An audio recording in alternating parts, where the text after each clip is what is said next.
ఓం నమో శ్రీ లక్ష్మీ వెంకటేశ్వరాయ. శ్రీ మహాగణాధిపతే నమః.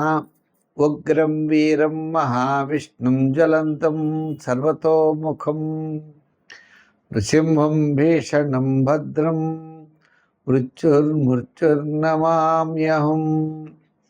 ప్రేక్షకులు నమస్కారాలు తెలియజేస్తూ ఈ వారం రాశి ఫలాలు జూలై 19 నుంచి జూలై 25 వరకు ఉన్నటువంటి గ్రహాల యొక్క పరిస్థితిని అనుసరించి మనం రాశి ఫలాలు తెలుసుకుందాం. అయితే ముందుగా మనకి ఈ 19 నుంచి 25 లోపల ముఖ్యమైనటువంటి పండుగలు చూసినట్లయితే 25వ తారీఖు తొలి ఏకాదశి అవుతోంది. శైల ఏకాదశి అంటారు. ఆ రోజు చాతుర్మాస్య ప్రారంభం. ఆషాఢ శుద్ధ ఏకాదశి లగాయతు.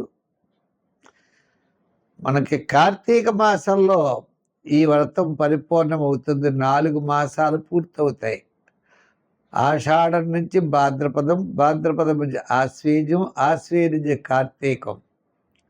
ఈ 4 మాసాలు అయ్యేటప్పటికీ చాతుర్మాస్య వ్రత దీక్ష అంటారు. ఈ 4 మాసములు విష్ణుమూర్తికి చాలా ప్రీతి అయినటువంటి మాసములట. ఈ చాతుర్మాస్య దీక్ష వహించేవారు ప్రాతకాలంలో స్నానం చేసి ఒక గదిలో స్వామికి మండపం ఏర్పరిచి విష్ణుమూర్తిని పెట్టుకుని అఖండ దీపారాధన 4 నెలలు పెట్టుకుంటారు. ఉదయం షోడశోపచారాల చేత పూజ చేసి స్వామివారికి నైవేద్యం పెట్టి ఆ ప్రసాదం స్వీకరిస్తూ కిందే పడుకుంటూ బ్రహ్మచర్యాన్ని పాటిస్తూ సాయంకాలం వేళ ఏకభుక్త ఒకేసారి రోజు ఆహారాన్ని స్వీకరిస్తూ సాయంకాలం వేళ కూడా స్వామివారికి షోడశోపచారాల చేత పూజ చేసి ఒక దీక్ష వహిస్తారు. ఇది చాతుర్మాస్య వ్రత దీక్ష అంటారు.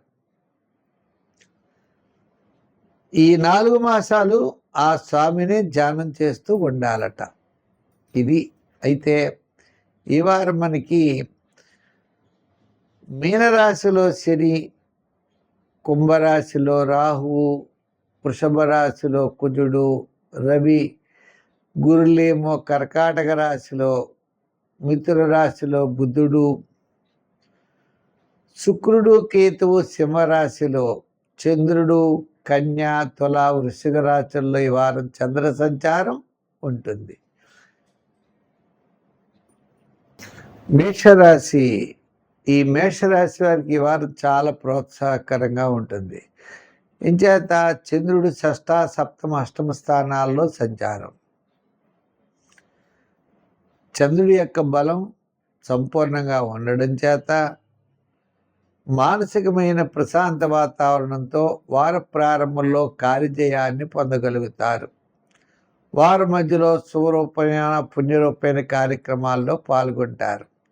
వారాంతం ఆరోగ్య సూత్రాలని పాటించాలి. ఇంకా గ్రహాల విషయానికి వస్తే రాహు లాభస్థానంలో ఉండడం వల్ల కొన్ని డీల్స్ తప్పనిసరిగా బాగుంటాయి. ఈ రాశి వారు బాగా ఆలోచనతో మీరు చెప్పాలి. ఎందు గురించి అంటే వ్యయంలో శని వాక్కు స్థానంలో చూడడం వల్ల మీరు మాట్లాడేటప్పుడు ఎదరవాళ్ళతో మాట్లాడే డీల్ చేసుకునేప్పుడు, వ్యవహారం చేసుకునేటప్పుడు చాలా జాగ్రత్తలు తీసుకోవాలి. అంటే మీ మాట ఏదో నిక్కచ్చిగా చెప్తున్నాం, కరెక్ట్గా చెప్తున్నాం అని అనుకుంటారు. కరెక్ట్గా చెప్పరు, నిక్కచ్చిగా చెప్పరు. అవతల వాడికి నచ్చదు ఆ మాట. ఇప్పుడు ఏదో వ్యాపారం లేదా ఏదో విషయం అధికారులకు చెప్పాలి, అది సరిగ్గా మీరు ఎక్స్ప్లెయిన్ చేయలేరు. ఇది ఈ రాశి వారు బాగా గ్రహించవలసిన విషయం. అంటే ఎదరవాడికి నచ్చేటట్లుగా మనం చెప్పే ప్రయత్న లోపమే ఉంటుంది. ఆ ప్రయత్నాన్ని సక్సెస్ఫుల్గా చేయాలి అంటే శాట్రైన్ శని ప్రభావం ఎక్కువ ఉంది. అందుకని ఈ శనివారం నియమాలు అనేవి పాటించాలి. ఇంకా మీ క్యాలిక్యులేషన్స్ అయితే కరెక్ట్గానే ఉంటాయి. తృతీయంలో బుధుడు ఉండడం వల్ల కొన్ని అత్యద్భుతమైనటువంటి ఫలితాలు మీకు రాబోతున్నాయి.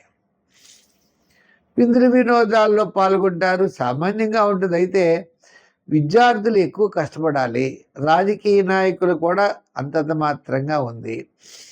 వృత్తులు చేసేవారికి పర్వాలేదు. వ్యాపార పరంగా ఆర్థిక లావాదేవీలు కొంతవరకు అనుకూలంగా ఉన్నాయి. ఏదైనప్పటికీ కొన్ని విషయాల్లో జాగ్రత్తలు తీసుకోవడం చాలా అవసరం. సంఖ్యల్లో 7, రంగుల్లో ఎరుపు, ఆరాధనలో శనివారం నియమం పెట్టుకోండి. శనివారం తైలాభిషేకాలు చేస్తూ ఉండండి. శని భగవానుడిని ఎక్కువ పూజించండి, లేదా ఓం నమః శివాయ అనుకుని ఖాళీ టైంలో అనుకోండి, తప్పకుండా మంచి ఫలితాలు ఉంటాయి. ఆంజనేయ స్వామి వారి యొక్క ఆరాధన కూడా, ఆంజనేయ స్వామి స్తోత్రం కూడా విశేషమైన ఫలితాన్ని ఇస్తుంది.